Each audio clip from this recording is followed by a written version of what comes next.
Hola a todos, buen día. En el capítulo de hoy vamos a ver la parte práctica de Reactive Forms, continuando la anterior sección teórica que tuvimos, donde hicimos un abordaje sobre lo que es el uso de formularios reactivos, la comparación con los Template Driven Forms o formularios manejados o conducidos a partir de los templates.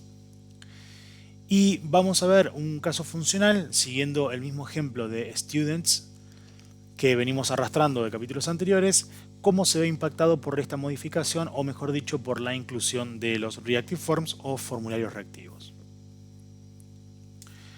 Por un lado, lo que tenemos que entender es que para poder hacer uso de Reactive Forms, lo que necesitamos tener primero es incluir el módulo de Reactive Forms dentro de nuestra aplicación para que toda su funcionalidad, ya sea clases, funciones, métodos y demás, estén disponibles a lo largo de toda la aplicación para su uso.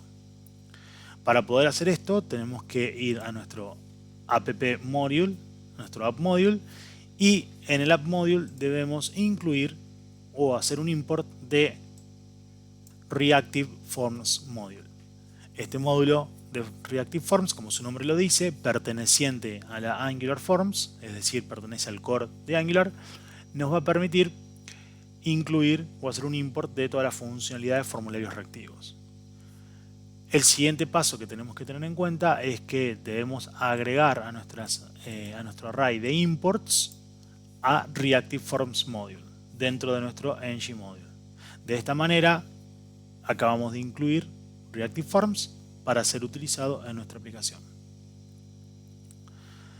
Recordemos que nuestra aplicación de Students tenía tres componentes principales. Un componente que me permitía agregar students, un componente que me permitía listar el listado completo de students, y un tercer componente que cuando hago clic en alguna de las filas del listado de students me lleva a la vista de view, donde veo los datos del student solamente en modo de lectura para poder ver los datos completos o el detalle del mismo.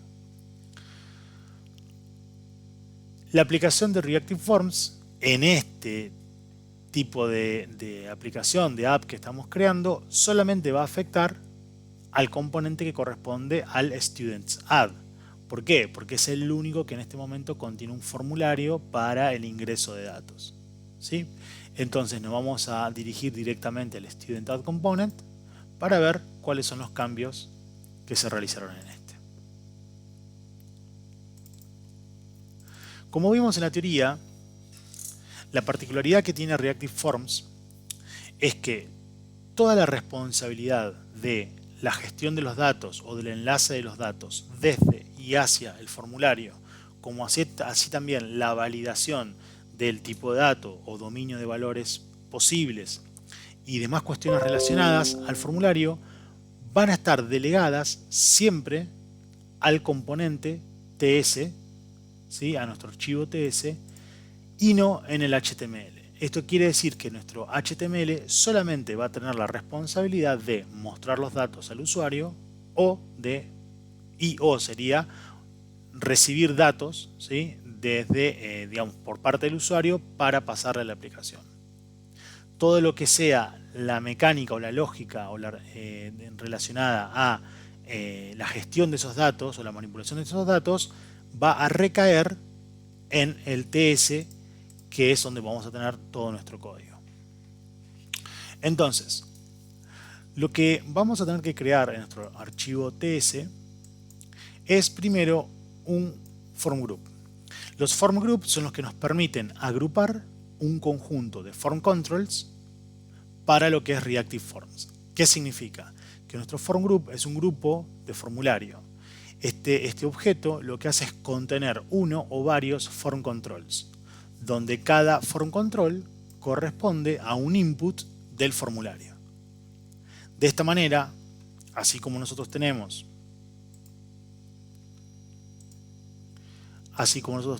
en nuestro add un input de first name, uno de last name, uno para DNI, uno para email y otro para address, de esa misma manera vamos a tener un form control de first name, un form control para last name, uno para DNI, uno para email y uno para address. Estos form controls que pertenecen a un form group se declaran dentro del constructor del form group como un objeto que contiene varios atributos donde cada atributo es un form control en sí mismo. El form group que contiene los form controls va a tener un nombre. En este caso se llama student form. Ustedes pueden poner el que les convenga. La inicialización que estoy haciendo de cada uno, o la instanciación que estoy haciendo de cada uno de los form controls, si ustedes notan, van a ver que entre paréntesis estoy pasando una cadena vacía. Ese primer parámetro, y hasta ahora es el único parámetro que estoy pasando en el constructor del form control, indica el valor por defecto que va a tener ese control cuando se cargue el formulario. No es lo mismo que el placeholder, esto es el valor por defecto que va a tener. Puede que tenga un valor o puede que no. En este caso le estoy indicando que ni bien se carga el formulario, no haya ningún valor por defecto. Lo que podría hacer es inicializar. Vamos a inicializar nuestros dos primeros controles, first name con el valor John y last name con el valor Doe. Si yo esto lo guardo y se recarga mi página, fíjense que ni bien se carga el formulario, aparecen los valores por defectos, que, repito, no son los placeholders, sino que son valores en sí mismos. ¿Sí? Si vuelvo a cargar el componente, se vuelven a cargar los valores. Esto sirve cuando yo quiero prepopular mi formulario con algunos valores específicos, ya sea por defecto o puede ser también porque los obtuve a través de una llamada, recibí el conjunto de valores y luego los utilizo para prepopular la información del formulario. Bien. Entonces, en síntesis, tenemos que agrupar todos nuestros form controls adentro de un form group, que es el que se va a encargar de validar todos esos controles y de controlar los controles, valga la redundancia. Entonces, si ahora miramos nuestro HTML, vamos a ver que nuestro HTML tiene algunos cambios específicos para el uso de Reactive Forms.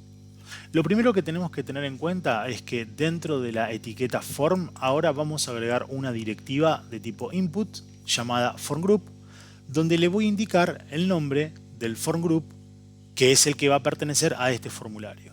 Como dijimos, nuestro form group se llama student form. Por lo tanto, cuando declare el form group, le voy a decir que el nombre es el student form. De esta manera estamos enlazando, en cierto modo, nuestro formulario HTML junto a un form group de Reactive Forms. Ahí estamos haciendo nuestro primer enlace, por así decirlo. Luego hemos hecho un cambio. A nuestro botón de tipo Submit, donde antes teníamos una acción o un clic, directamente le hemos dejado el type submit y le hemos removido cualquier tipo de directiva onClick porque la vamos a reemplazar por otra llamada diferente. Eso es porque en el mismo form, acá arriba, hemos declarado este ngSubmit, donde este ngSubmit se dispara cuando yo hago un envío en el formulario. Si yo hago clic en el botón Submit, se dispara el ngSubmit y este ngSubmit me va a decir qué tipo de método quiero ejecutar en mi aplicación. El método que estoy ejecutando se llama onSubmit y lógicamente este método tendría que estar en el TS. Si vamos al TS, vamos a ver que acá tenemos un addStudent. Esto está mal, tendría que llamarse onSubmit. Por lo general, si ustedes buscan en referencias en la web y demás, van a ver que en la mayoría de los lados donde tenemos un ngSubmit le suelen llamar a esto onSubmit. Este es el nombre que ustedes quieran ponerle. Yo podría ponerle SaveStudent. Lógicamente, acá en el componente vamos a tener que ponerle SaveStudent. ¿Sí? Lo importante es que coincida que el método que estoy declarando dentro del ngSubmit, ¿sí?, se corresponda con un método de los tantos que puedo tener acá que realice la operación deseada cuando se envía el formulario. Bien. Entonces, lo que vamos a ver también ahora es lo siguiente. Cada uno de nuestros controles ya sea first name, last name, DNI, email o address. Ahora, en lugar de tener nuestro famoso ng model, que era ese two-way data binding que utilizamos anteriormente, ahora ya no lo tenemos más y por el contrario lo que vamos a tener es nuestro form control name. Form control name es una directiva que nos va a indicar para este input, cuál es el control perteneciente a este grupo con el que lo queremos enlazar. Dentro de los controles pertenecientes al grupo yo tengo estos: first name, last name, DNI, email address. Por lo tanto, para el input el input que pertenece a first name, el form control name va a ser lógicamente first name. Para last name va a ser last name y lo mismo para el resto. Es una buena práctica, ¿sí? Si mi control va a ser para alojar un first name, que el form control name tenga el mismo nombre.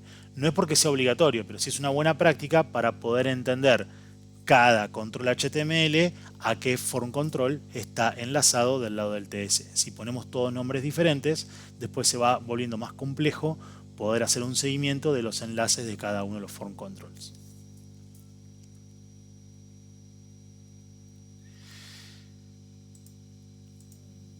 Si ahora corremos nuestra aplicación, vamos a ver que actualmente el botón de Add está disabled.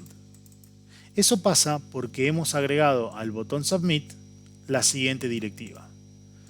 Le hemos agregado una directiva disabled que lo que hace es, si el formulario valid, que es true o false, me devuelve false, porque fíjense que lo estoy negando, si el student form no es válido, sería la condición. Cuando esto no es válido, entonces disable se va a volver true. Y el disable a estar true va a ser de que mi botón de submit no esté disponible. A medida que yo vaya completando los datos, van a ver que en el momento que yo escriba una dirección de email y haya completado el resto, este botón se vuelve válido o se vuelve enable, listo para ser enviado. ¿Sí? Si yo vuelvo a borrar un valor, automáticamente este botón se pone disable. Esto es en primera instancia por lo siguiente. Si ustedes miran el formulario, van a ver que el formulario tiene atributos require, require, require y require, tanto para first name como last name como DNI e email. Address no lo tiene porque es un campo que permite que esté vacío. Esto lo que va a hacer es lo siguiente. Como tenemos nuestros inputs HTML, los tenemos asociados a form controls, los form controls van a entender que estos inputs son required para poder enviar el formulario. Entonces, como todos estos controles pertenecen a un form group, si uno de estos controles que son requeridos no está completo, significa que este control no es válido. ¿Por qué no es válido el control? Porque necesita, o sea, tiene un campo es requerido, mejor dicho, y todavía no le proporcionamos un valor. Entonces ese control se considera inválido. Si uno de todos los controles pertenecientes a un mismo grupo es inválido, significa que el grupo también es inválido. ¿Está bien? Porque si tenemos en un grupo 10 controles y de esos 10 controles 5 son requeridos, basta con que uno solo de los requeridos no esté completo para que el formulario entero no se pueda enviar. Por lo tanto, el grupo pasa a estar inválido. Por eso es que hacemos esta validación de student form valid. En lugar de preguntar por el estado de cada uno de estos controles de manera independiente, simplemente preguntamos por el estado del grupo, ya que, volvemos a repetir, con que uno de los controles no sea válido, ya alcanza para que el grupo no sea válido, el form group no sea válido. Entonces, en tanto y en cuanto el form group no sea válido, el disable va a estar en true. Cuando el form group sea válido, el disable va a estar en false y por lo tanto el formulario se puede enviar. Esto es parte de la magia o de las cosas que nos permite realizar Reactive Forms, que nos permite controlar justamente todo el estado del form group directamente sin tener que estar yendo individualmente a cada uno de los controles. Es una de las tantas ventajas que tiene. Algo que estamos viendo acá, que no está bien desde el punto de vista de buenas prácticas, pero que es lo que vamos a abordar en el siguiente capítulo, es el tema de las validaciones. Nosotros estamos indicando que el required esté dentro del HTML, porque estamos trabajando en el HTML, pero en realidad las validaciones también le corresponden a el formulario reactivo. Entonces, en el siguiente capítulo vamos a ver cómo vamos a quitar estos required de acá, y la condición de que sea requerido o no la vamos a manejar desde el TS, donde dijimos que tiene que estar. Recuerden que el TS es el que se encarga de mantener todo el enlace, ¿sí? Y además de controlar las validaciones. Por último, en el submit, lo que vamos a hacer es crear un objeto de tipo student, como ya veníamos haciendo anteriormente, y ahora a este objeto student le vamos a ir asignando los valores que recuperamos del formulario. Para hacer eso, lo que tenemos que hacer es acceder a nuestro form group y a través del método get obtenemos alguno de los controles de ese form group. Por ejemplo, student form get first name. Esto me va a devolver una instancia que corresponde a este form control llamado first name.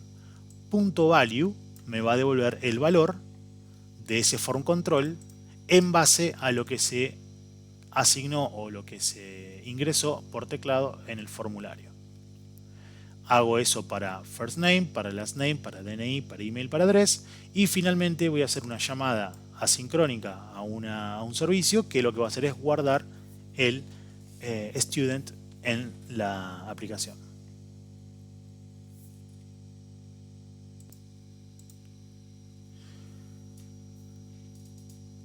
Vamos a hacer una prueba rápida.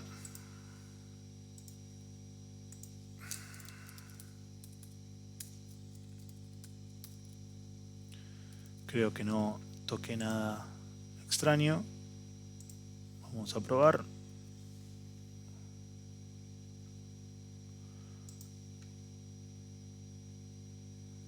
Sí, tenemos un error porque seguramente no guardé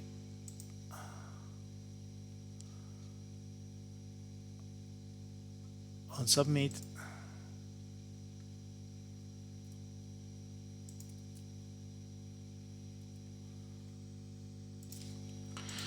Me faltaba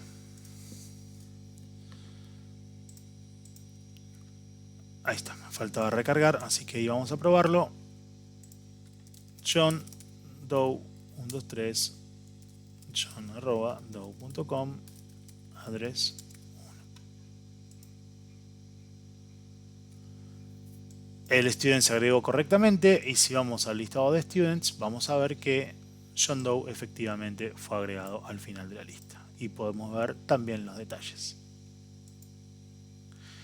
De esta manera, y repasando, lo que va a suceder es que, bueno, nuestro formulario HTML ahora ya no va a tener ninguna responsabilidad de manejo del formulario en sí o de la lógica. Simplemente va a enlazar el formulario a un grupo y los controles o los inputs a distintos form controls, y a través de nuestro value accessor, que lo vimos en la teoría, se va a encargar de que nuestros form controls estén de cierta manera escuchando cuando ingresa un valor en el formulario para poder asignárselo al form control, y también vamos a ver la inversa, ¿no? Cuando yo le ingreso un valor, por ejemplo acá, a nuestro form control, como ese valor se ve impactado directamente en el formulario y se muestra como un valor por defecto, ¿sí? También vimos cómo podemos recuperar los valores del formulario a través de formularios reactivos y poder asignárselos a un objeto que luego lo vamos a utilizar para persistirlo. De esta manera vemos la primera parte de formularios reactivos, ¿sí? Es una introducción, y a partir del próximo capítulo ya vamos a ir trabajando 100% con formularios reactivos y vamos a ir avanzando en el nivel de complejidad de las cosas que podemos ir haciendo. Una pregunta que también me habían hecho, que es viable, me habían preguntado si dentro de un grupo, así como tengo controles, yo puedo declarar acá otro grupo con subcontroles. La respuesta es que sí, se pueden anidar grupos. Yo puedo armar un grupo principal que tenga un conjunto de controles, pero donde uno de los controles sea a su vez un grupo nuevo, donde a este grupo nuevo yo también le voy a poder poner